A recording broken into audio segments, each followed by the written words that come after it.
If you have been tracking the local political scene and its developments and noticed that there may be something hiding in the grass, it's either you're right or you've been playing too much Pokemon. The Federal Land Development Authority or Felda reserves in the Malay heartland have been targeted by several opposition leaders for their talks and charamas, making road trips almost weekly to the settlements nationwide to meet with the people there and talk to them. Like it or not, the Felda settlers are a force to be reckoned with when they take to the polls. What are the numbers behind the Felda voters and how will they decide which box to cross in GE14? And could a swing in this voter demographic hit hard enough to shake the firm mandate of the Barisan Nasional government? Well, that's what we're going to explore in this two-part Quickiepedia.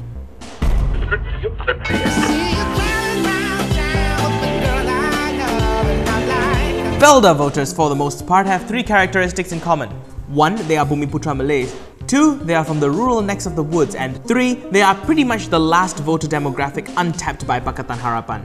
The results of the 13th general elections have proven that there really isn't much growth for Pakatan Harapan to get any more from the urban voters, especially among the Chinese. The two demographics that Pakatan Harapan is yet to achieve a breakthrough with are the East Malaysian natives as well as the rural Malays. However, the last Sarawak state election proved Pakatan Harapan's effort to make inroads there futile. The last hope, as it seems, may just be the rural Malays. Out of 222 parliamentary seats at the time of recording, 55 of them are in Felda territories located in states other than Sarawak, Penang and the Federal Territories. So to narrow things down to where we possibly can see a change, we looked at 26 out of these 55 constituencies where the proportion of voters who are with the Felda program in these constituencies account for more than 10% of the entire voter base there. 10 of these seats are held by cabinet ministers and deputy ministers. A shake-up in the support base here could send shockwaves through the establishment as we know it. PBBM and Amanah have been diligently navigating the rural and Felda constituencies over the past few months, organizing talks and charamas to persuade the local folk against voting for the Barisan. Even the roadshows in the build-up to Bersih 5 targeted some of these constituencies to increase voter awareness. Will it pay off though? How much support does the Barisan Nasional receive from these settlers? Let's take a look at the most recent figures from the 2013 general election.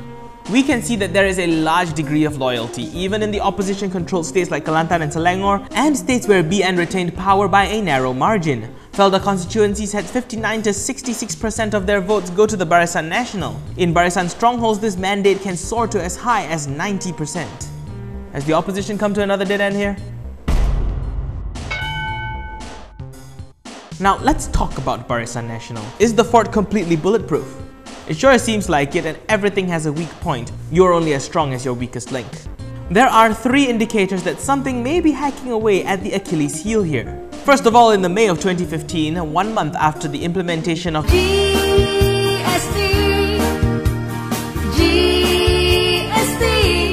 a by-election took place in Rompin after its seat fell vacant following the demise of its incumbent Jamaluddin Jarjis in a helicopter crash. A study showed that 10% of the settlers' votes had actually swung to the opposition. Despite Barisan maintaining power, their majority was almost half of what Jamaluddin managed to attain when he contested in 2013.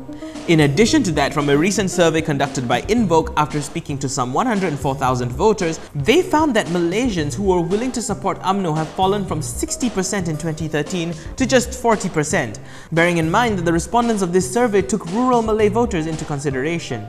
The third indicator is that over the past year, there has been a significant effort from the opposition to penetrate these rural constituencies. Like I mentioned earlier, the opposition is bringing the cavalry, with former Prime Minister Dr. Mahathir Mohamad reaching out to the supporters who once gave him the mandate that kept him in power for over 2 decades.